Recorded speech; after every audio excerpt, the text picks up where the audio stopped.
So I've done actually three books that relate to the Amish, right? My current release is one of them. And I think because I've been around a long time, my first book, when I was 30 something, now I'm 60 something.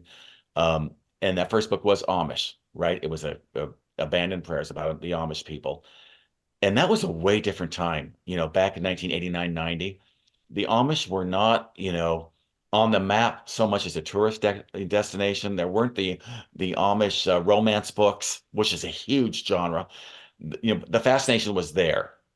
And the reason I got in there and the way I was successful was I knocked on doors and they talked to me. I mean, here's the thing about the Amish, in which you may not know or you should know, they're just like us.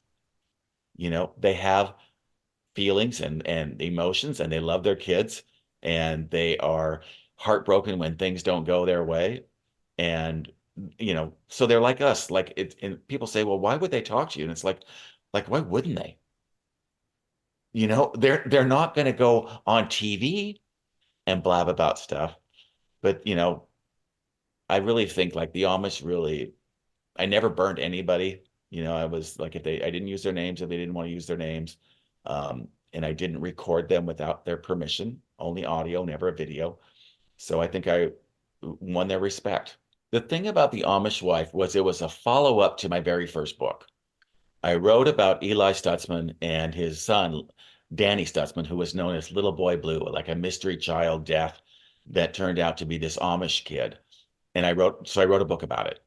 And I was lucky because it was a huge seller and it really launched my career.